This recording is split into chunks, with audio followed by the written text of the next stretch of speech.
Comment ni John Art Corpus ang gagawin ko ng video. Madam, pag tumalon ba dyan sa Spain, possible bang mahuli ka dyan as TNT?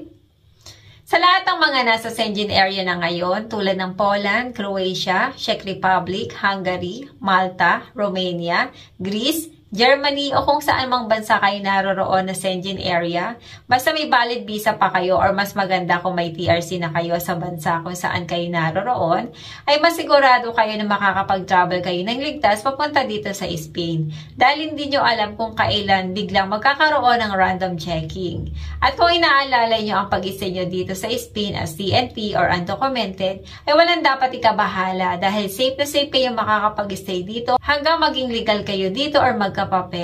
Kailangan nyo lang mag-stay dito ng continuous na 2 taon at dapat pagdating ng 2 taon ay may amo na willing kayong tulungan sa pag-process ng papers nyo. Kasi kahit 5 taon na kayo dito kung wala kayong amo na mahanap, na pipirma sa inyo, hindi pa rin kayo magkakapapel. Wala kayong dapat alalahan kahit undocumented kayo dito sa Spain or tinatawag na TNT. Dahil as long as wala kayong ginagawang illegal, ay hindi kayo huhulihin. Makakakita kayo ng mga pulis sa kalsada o kung saan-saan, pero wag kayong matatakot dahil kahit malaman nila na undocumented kayo, ay hindi naman kayo huhulihin at ipapadeport sa Pinas. Para maiwasan na ma-check ang documents nyo ng pulis, ay kailangan nyo lang umiwas sa mga lugar na may nag-aaway. Halimbawa sa boarding house nyo may nagsisigawan o nag-aaway at ayaw tumigil, umalis muna kayo doon sa area kasi ang mga Espanyol dito kapag nakarinig na ganyan, baka tumawag ng pulis. Naku, tatanungin kayo isa-isa na naroon sa bahay kung may papel kayo. Kaya para wala maging problema, alis na lang muna kayo. Ganon din kapag nasa labas kayo, kapag may nakita kayo nag-aaway or gulo, umalis na kayo agad.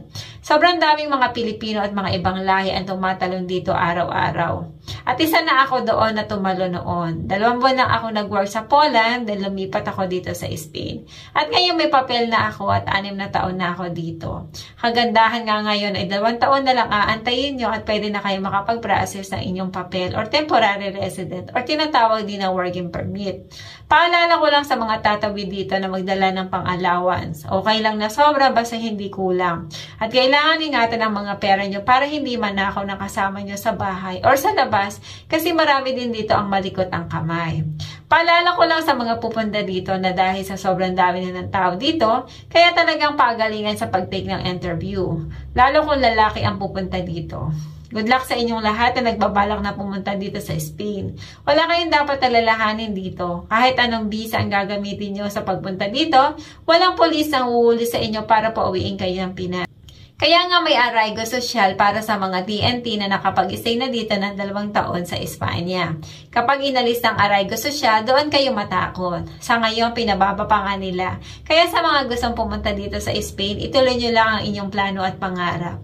Good luck sa inyong lahat at magkita-kita tayo dito sa Madrid, Spain.